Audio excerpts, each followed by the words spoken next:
श्री विष्णु। श्रीमद् सुख सागर अध्याय 27।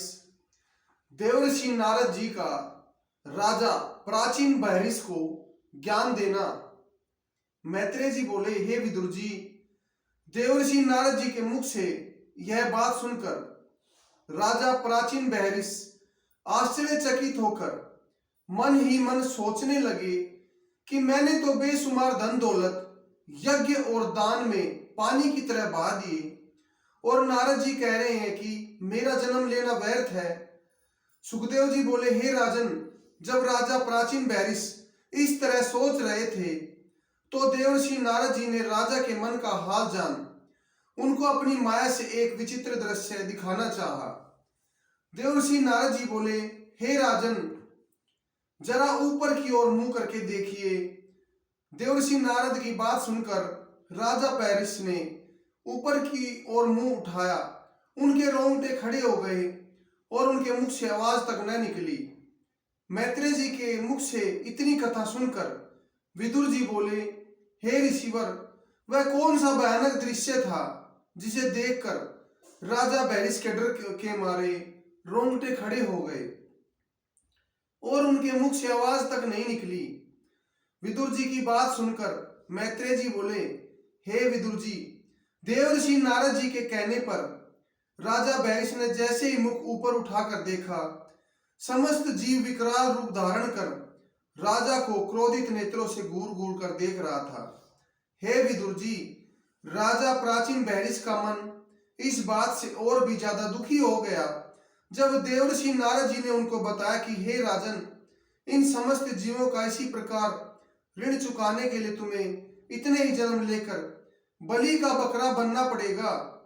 देवर्षि नारद के मुख से यह सुनते ही राजा प्राचीन बहरिश उनके चरण पकड़कर बोले, हे देवर्षि, आप मुझे इससे बचने का और संसार से तरने का कोई सरल उपाय बताएं।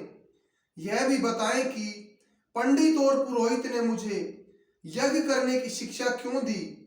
राजा प्राचीन बहरिश की बात सुनकर देवर्षि नारद बोले, हे राजन, जिस प्रकार अंधा व्यक्ति दूसरे अंधे व्यक्ति को मार्ग नहीं बता सकता, ठीक उसी तरह स्वयं संसारिक मोह माया में फंसे हुए तुम्हारे पंडित और पुरोहित तुमको भवसागर से पार नहीं उतार सकते। इसलिए हे राजन, मैं तुम्हें एक कथा सुनाता हूं, ध्यान से इसका स्मरण करना। पुरंजन नामक एक राजा थे।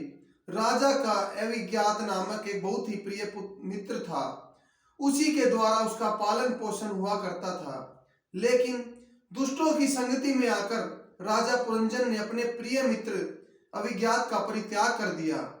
राजा पुरंजन का ऐसा बर्ताव देखकर उनके मित्र अविज्ञात ने भी राजा से संबंध समाप्त कर लिए।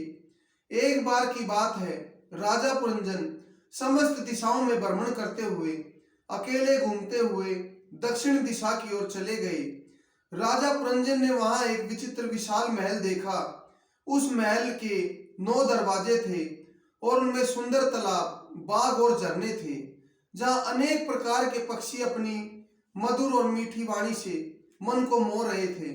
वहां पर एक अत्यंत सुंदर स्त्री अनेक प्रकार के सुंदर आभूषण व कीमती वस्त्र पहने हुए 10 दासियों के साथ घूम रही थी, तथा महल के मुख्य दरवाजे पर एक पंचमुखी 5 पन्नों वाला सर्प बैठा हुआ था।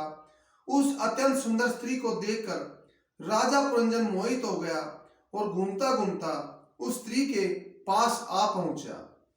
जय श्री विष्णु।